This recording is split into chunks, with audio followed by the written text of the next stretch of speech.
Aunque todos sabemos las consecuencias de la Segunda Guerra Mundial desatada por los nazis, ¿qué sabemos sobre los principios de su propaganda? ¿Qué sabemos sobre cómo reflejaron su ideología en esta? Y sobre todo, ¿cómo y a través de qué medios lo hicieron? A todas esas preguntas responderemos en este vídeo. A los nazis se les atribuye la creación de un sinfín de aspectos ideológicos como el antisemitismo, el racismo biológico, el culto al líder, el pangermanismo, el odio, el desprecio hacia las distintas ideas surgidas de la Revolución Francesa, véase la libertad, la igualdad y la fraternidad, y un expansionismo violento. Por estos atributos fueron creados todos por los nazis. Vamos por partes. En la Europa del siglo XIX, no pocos fueron los científicos que alegaron una supuesta superioridad racial de los pueblos europeos sobre el resto de las razas del mundo, siendo esta una superioridad tanto física e intelectual como moral. También en el siglo XIX, los movimientos Völkisch y pangermanistas, con una mezcla de geopolítica y biología, abogaban por medidas expansionistas. Uno de los objetivos de estos movimientos era el de reunir bajo el mismo territorio a todas aquellas personas de etnia germana que vivían fuera de Alemania. Y claro, esto se llevaría a cabo anexionando esos territorios. Es aquí cuando nos encontramos con el famoso espacio vital. Este término es también biológico y literalmente consiste en el espacio indispensable para la vida de un individuo o de un grupo de seres vivos, del que se obtiene su subsistencia y su sustento. En este sentido, no pocas naciones europeas teorizaban en términos similares sobre cómo conseguir aprovisionarse de materias primas y de mano de obra en territorios más allá del suyo.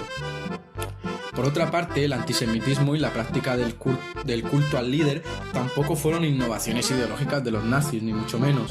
Tanto la divinización del líder como el odio y la conspiranoia alrededor del pueblo judío hunde sus raíces más allá, es decir, bastante antes del siglo XIX y del siglo XX. Como vemos, el siglo XIX fue convulso ideológicamente y diversas corrientes nacionalistas se posicionaron contra los valores y las ideas heredadas de la Ilustración y de la Revolución Francesa. Para estos movimientos, los pilares de la libertad, la igualdad y la fraternidad vendrían a ser tan débiles como la creencia en el progreso ilimitado y en el materialismo filosófico. Así, para ellos, no habría humanidad, habría una comunidad genética, no habría derecho internacional. Habría el derecho que cada pueblo estime conveniente para la supervivencia biológica. Tampoco habría fraternidad debido a que ésta se da entre iguales y no entre razas superiores e inferiores, es decir, entre razas desiguales. En cuanto a la libertad, no habría aquella más allá de la dictada por la naturaleza de cada pueblo. Unos se impondrían y otros servirían o sucumbirían. Tras este breve repaso, nos centraremos en el apartado propagandístico del partido nazi y del Estado alemán bajo su mandato, y en cómo consiguieron penetrar en la mente de los alemanes y del resto del mundo. Vamos allá. Está claro que Hitler y Goebbels son dos de las figuras más importantes y determinantes de todos los tiempos en lo que a propaganda se refiere. Pero ¿cómo entendían estos personajes la propaganda? Para Hitler, la propaganda debía orientarse hacia las masas y no hacia los intelectuales. Debía apelar a las emociones, más a las emociones que a la racionalidad. Dado que estas masas no estaban educadas políticamente, resultaba fácil utilizar maniqueísmos, darles un enemigo claro, identificable y localizado.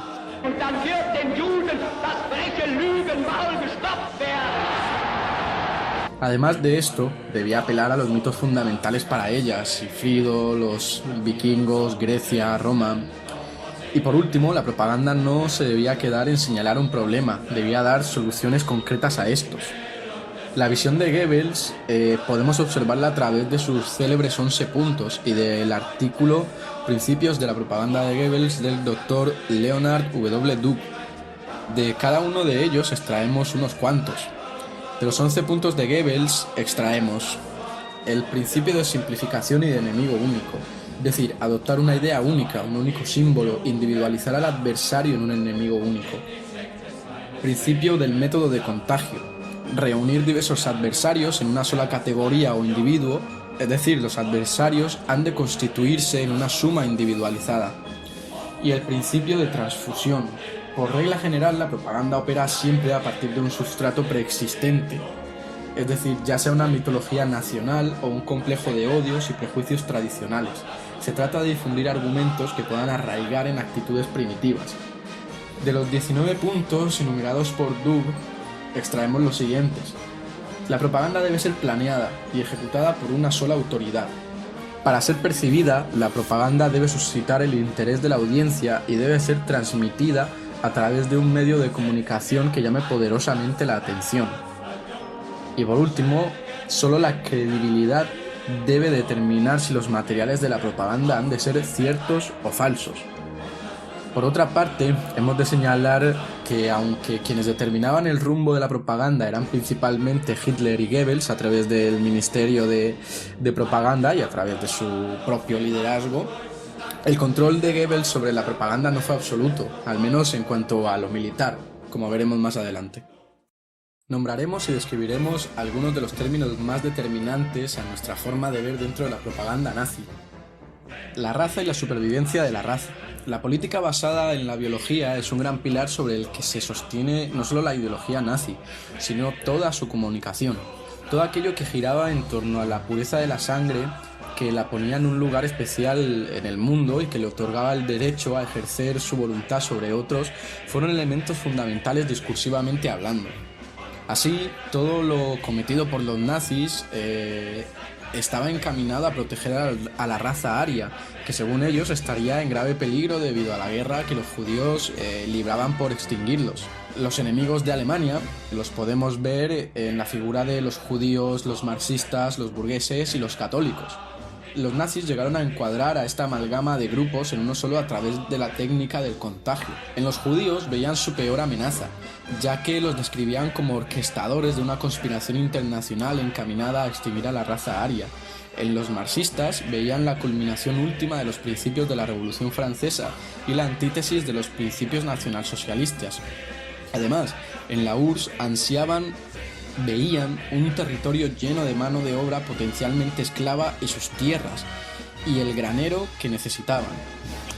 Y el contagio que se ejercía sobre los burgueses y los católicos tenía que ver con la atribución de características de judíos y marxistas a estos dos grupos.